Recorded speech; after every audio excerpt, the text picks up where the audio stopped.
a brief regarding the upcoming session titled How Editors Bring a Nature Book to Life. The children of today will inherit a planet where tomorrow's water has already been used yesterday. They grow up surrounded by jargon and smog from their polluted cities.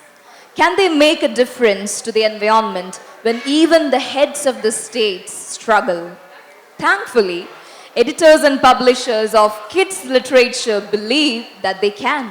But for that, children need to know how we got here and what they can do, and in the future as well.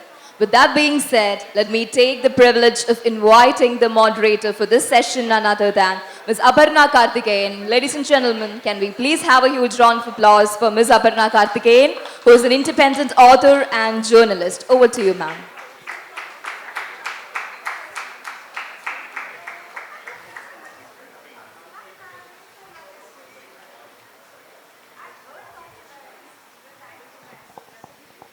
Hi, everybody. So happy to be back here. I'd like to invite the two wonderful panelists who are here, Sudeshna, Shome, Ghosh, and Bijal Vachharajani.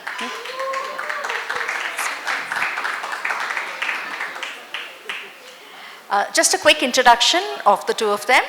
Sudeshna is an editor and publisher, Talking Cub, the children's imprint of Speaking Tiger Books. She's commissioned and edited a number of well-known books and award-winning children's books, as well as books for adults, in her publishing career of more than 25 years. Earlier, she has managed children's imprints at Penguin and Rupa. Apart from this, she is co-founder and librarian in Kosi Nook Library, a children's library that has 3 branches in Bangalore. She's also written book review columns, picture books, and done translations. Thank you for joining us, Sudeshna.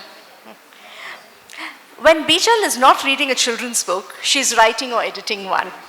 She's the author of multiple planet-friendly, award-winning books, including A Cloud Called Bura, Savi and the Memory Keeper, and When Fairyland Lots Is Magic. One of India's first climate writers for children, she's a commissioning editor at Pratham Books, where she dreams up diverse, multilingual picture books. A former journalist, she's now a climate warrior. Thanks for being here, Bijal. So we'll dive straight in. We're running a little bit late today, so we are going to dive into the session. So the first question for both of you is, how do you make books that grab attention from visual and multimedia? Say you have all these Netflix documentaries where you have David Attenborough speaking. You have the former president of United States, he's coming there and speaking in one.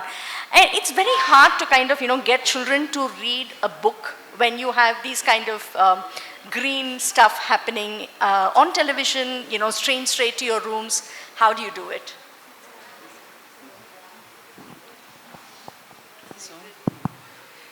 I think, Aparna, the thing is that if you're looking at kids who are interested in these topics, I think they have a voracious appetite for knowing more.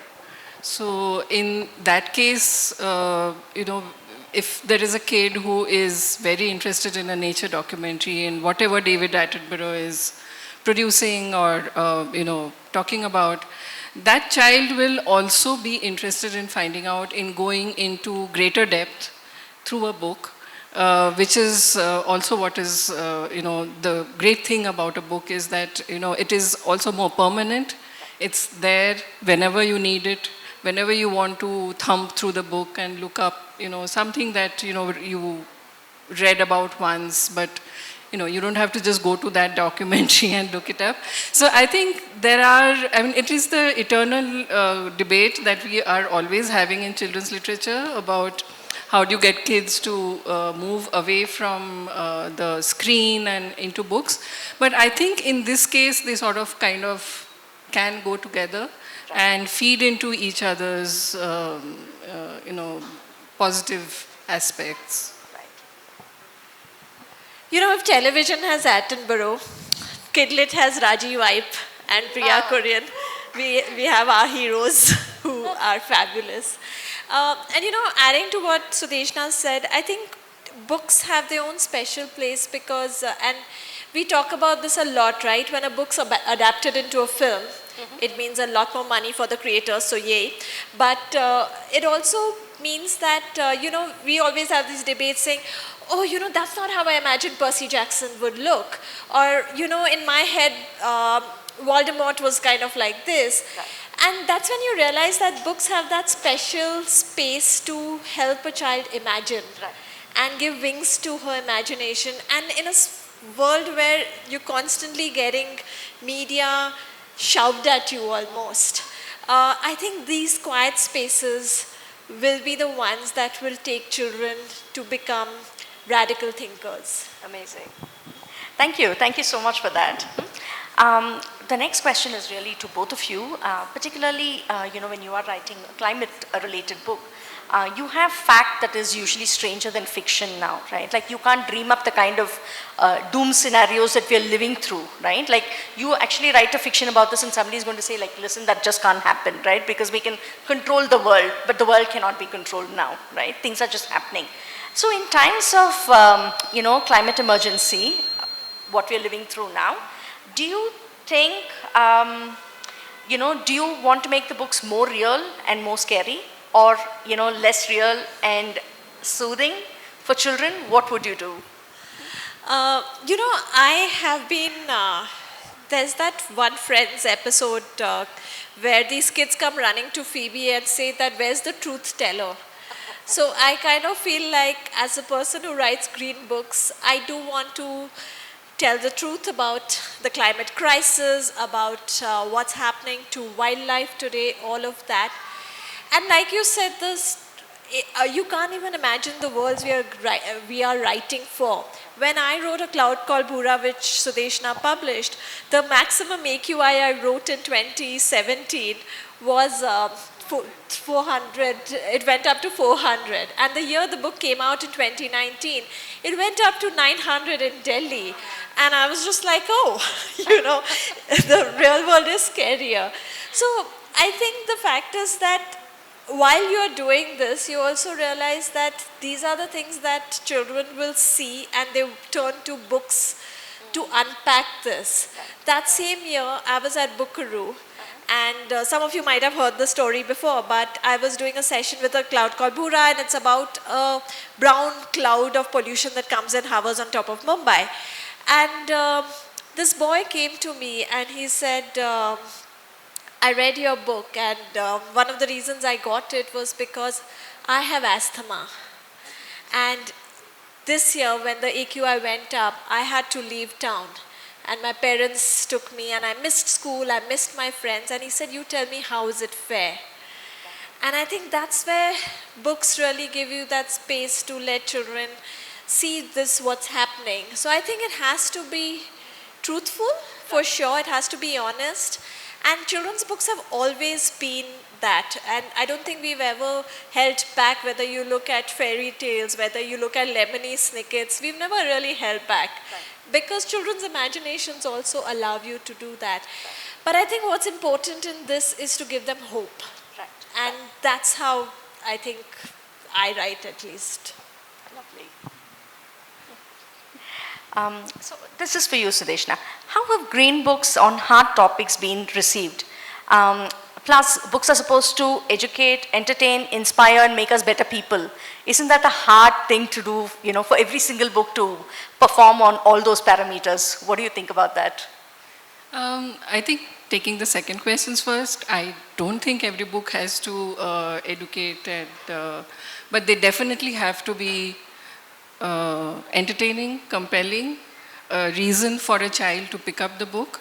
I think often when we are creating books, we get lost in a lot of, a lot of thoughts behind it. But at the center of it, we have to think about the child who's going to read it. And we have to keep putting the child at the center of the whole thing. So what does, when a child is picking up that book? So obviously every book is different. So if you're making a book which is about a certain topic, say A Cloud Called Bhura, so is that book being honest to the topic? Is that book compelling enough for a child to read and reread and go back to it, maybe like she said, 2-3 years down the line when the scenario that is in the book is actually the reality. So what I'm trying to say is that a book doesn't have to do everything, but what it does, it should be able to do honestly and clearly, without getting lost in a lot of smog. Yeah.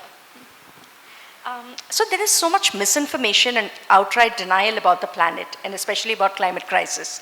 Forget influencers. Some of the most important people who are, running the world right now,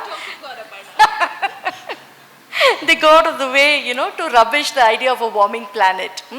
So what role do books play in this kind of a scenario? How does it counter this kind of misinformation?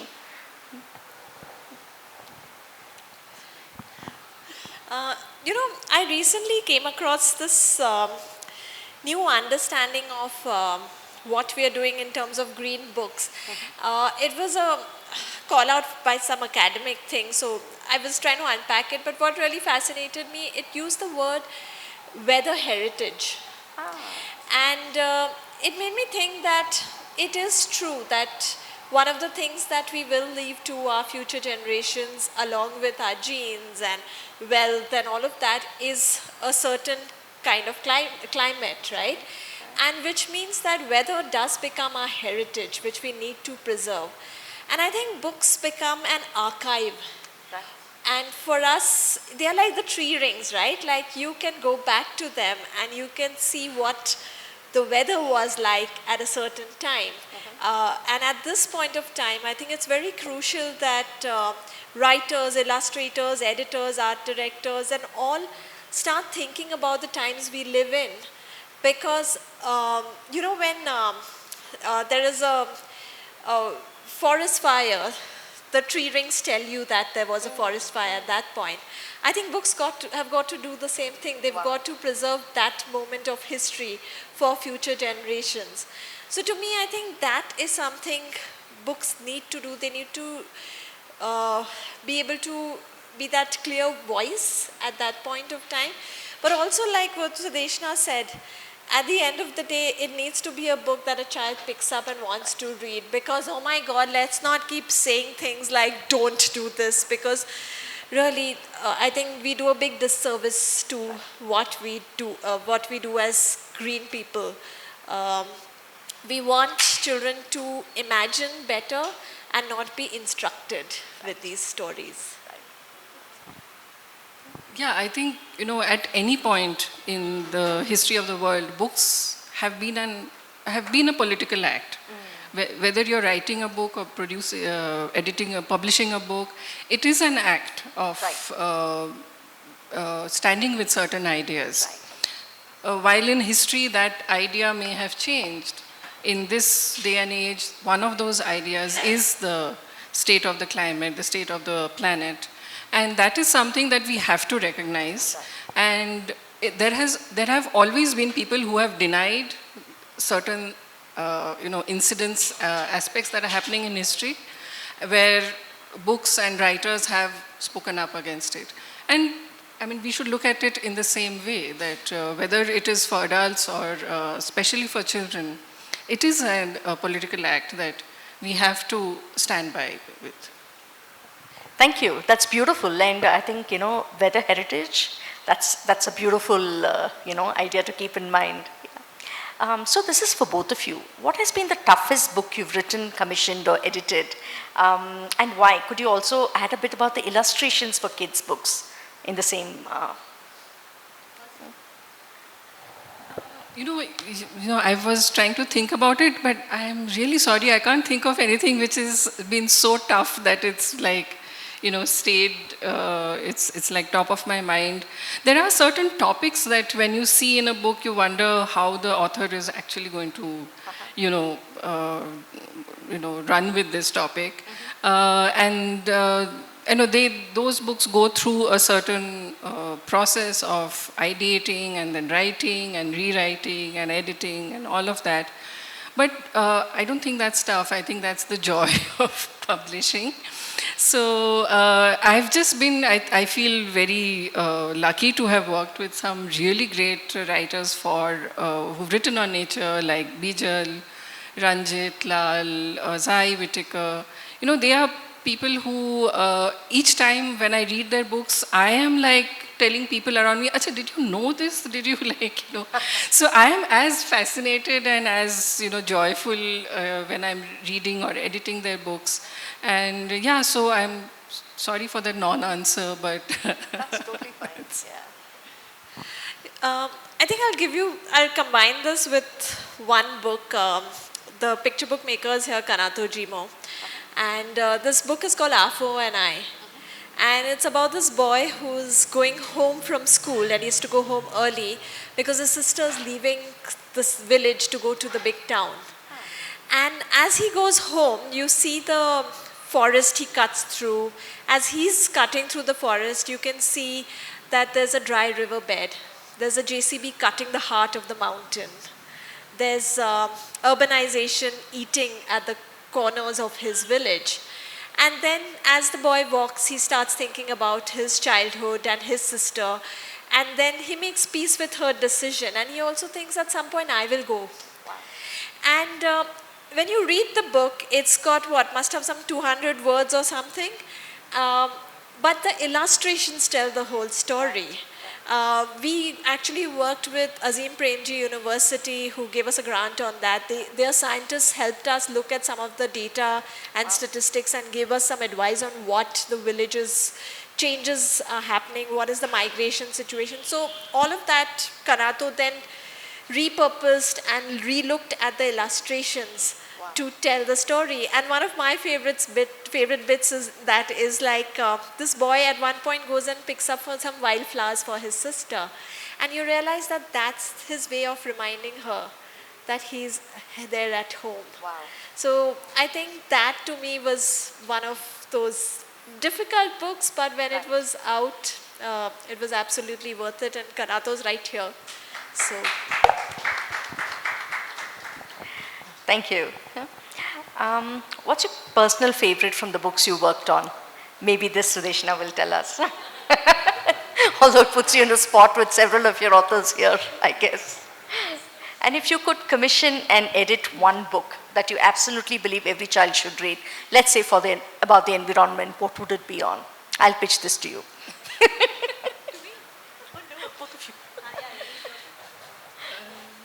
Favorite book? I don't know. I think definitely Cloud Called Bhura, because I'm not saying because she's sitting right here, but I think because it spoke about something for the first time in the Indian children's, you know, and maybe even worldwide also. It was one of the first books on so clearly about climate change. And I know that there are a lot of kids who have read it, who have responded very, you know, in a very permanent kind of way to the book. So yeah, that definitely. And I think whenever I read anything by Ranjit Lal, I think that always leaves me chuckling to myself, but at the same time I'm like those, you know, do you know dung beetles do this kind of a situation. So I think that, you know, his kind of writing, which is very packed with information, but at the same time it's so light, such a joy to read, that you don't realize that you've just spent a whole book reading about spiders and, you know, mosquitoes and, you know, things like that. Yeah, so these are these are two of my, I think, favorite book writers on nature. And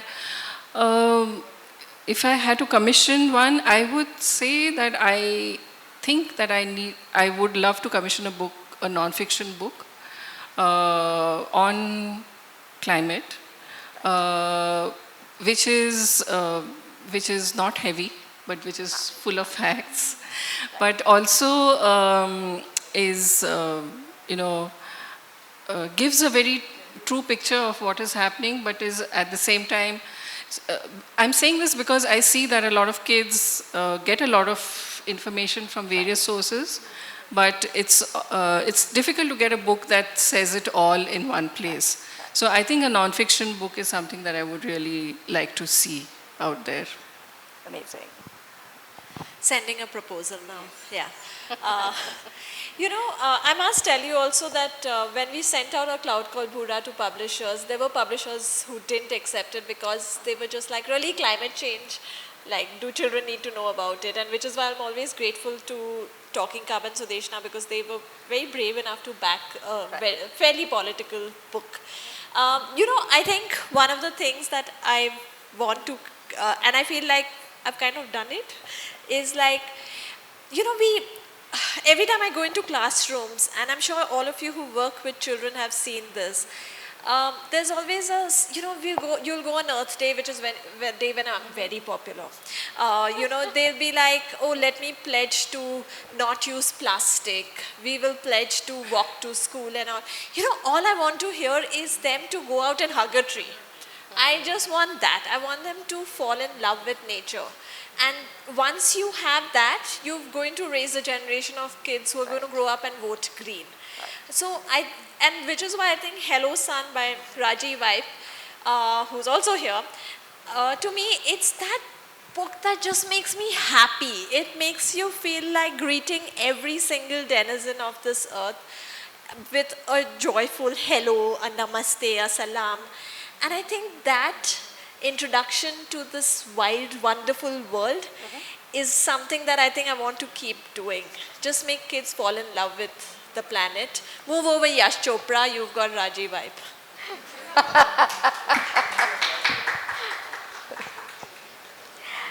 Do you believe such books should be part of the curriculum? And are they? Environmental books. I'm not too sure. I mean, I think they should be, I suppose, but putting a book in a curriculum is also the surest way of making a child probably hate the book. So I'm not too sure. I would always want these books to be something that they turn to out of love and out of sense of wonder, and like what Bijal said, that these books are a way of creating a sense of wonder about the world. And I don't think any textbook has ever done that, so I'm not very sure about that bit. And the last question, what do you hope for when you send a book out into the world? As creators, as editors, as publishers, as writers? I think that lots and lots of people will buy the book. And also that everyone who sees the book sees the magic that went into why the book was published in the first place, that sees the reason why it was the writer wrote the whatever is in the book, the why it was illustrated the way it was, why it has been published the way it was. Because a lot of it is done with a lot of thought and a lot of sincerity, and I really hope that every time the book goes out, that is apparent, that the reason why the book is out there in the world, it should be visible to everyone. Agree with all of that, including more royalties. Yes, please buy our books so that we get more royalties. But, I think for me, it's one of those things that I want my readers to know that the real magic in our life is not from wizards and witches who are cool, but is really from the natural world. Right. The fireflies that you see are nothing less than fairies. They are the fairies. Every mushroom has its own little story of traveling across the world through spores. Every tree has its own new magical world. And I just want that. I just want them to believe in magic, and that magic is nature. Beautiful. Thank you. Thank you so much, both of you. If there are any audience questions, we'll be happy to take them. Hi, thank you for the discussion. Great kudos to Pratham and also the illustrators. You're a big fan of the work that you do, and all the kids that I work with amazing. We love the illustrations. Thank you so much. We love it. So one question, I was also working on environmental based story. So this is thought in my mind. I want to take your perspective. So writing a story. So I was pitching this, and then because you're an editor here and a fellow writer here, what's the difference? Because writing today with children with attention span is become a big thing. So make it like a level 3, level 4 book or like a chapter book. So what do you think? Because if it becomes like a level 3, level 4, I'm just introducing concepts in a book and I'm just leaving it for the child to explore, like how you said, air levels, and then it was left for the children to explore. Or I dwell much deeper and go into chapter books, which becomes slightly on the borderline preachy. So what would be maybe a suggestion? Well, it's a great question, and I think anything, the moment preachy comes, just start snipping things for sure. But here's the thing, let your story dictate the format. Sometimes you start out writing a picture book and you realize that, or you start out writing a chapter book, which happened to a friend of mine recently. She started a chapter book and then she realized it actually is turning into a novel. And she wrote to an editor and said, listen, I don't think this book's for you. I'm going to have to give this book more space. So if you think that this book can be told in a certain word count, great. But if the story needs more, then do justice to it. Don't let the format restrict you right at this point of time. Write it, step back, and then evaluate where you think it's going to go. And yeah, preachy to. And good luck.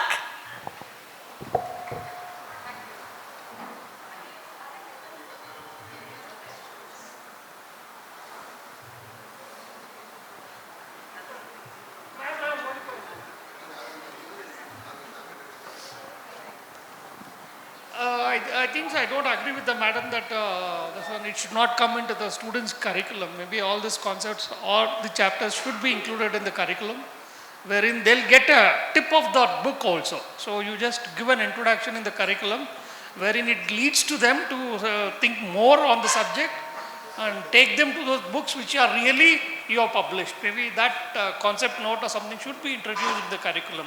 So what you are trying to tell, because young mind, as you rightly told, they'll not be able to understand much of a thing. So when they still grow further, maybe that will lead for them to read that books. That is what is my this one. Thank you.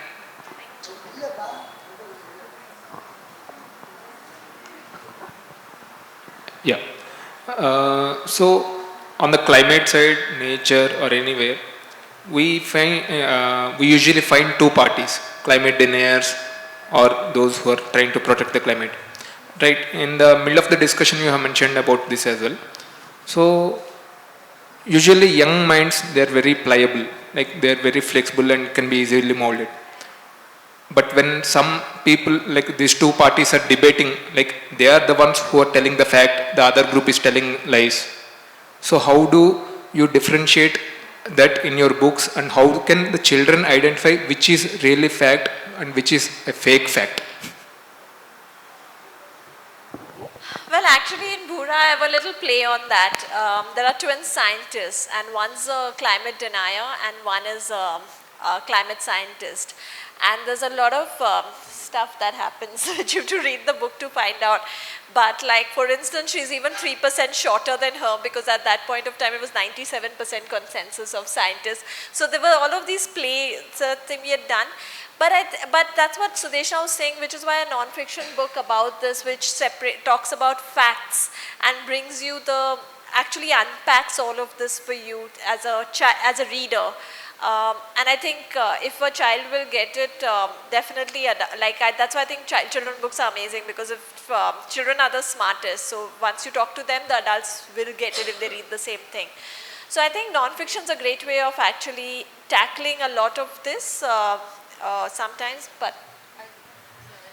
Yeah, I think so, because that's one of the reasons why I say that we really need a non-fiction, really strong non-fiction book, which also tackles these questions. Like, if, like the leader of the country is saying something, then you need to tackle that question and say that why is that thing being said? and why is that maybe not correct? So those things need to be, I mean, we need to be clear about what we're talking about in our books, especially if it's, and that's easier to do if it's a non-fiction book, when we are trying to talk about things like climate denial and climate change.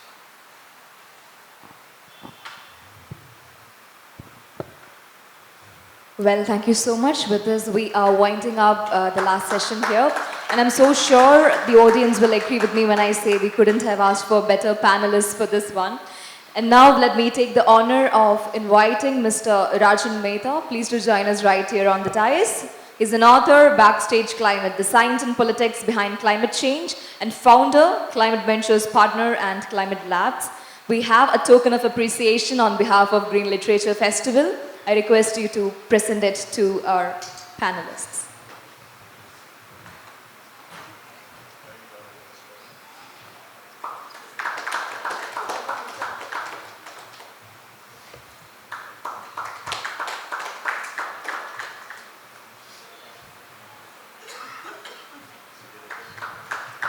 Can we please have a group photograph?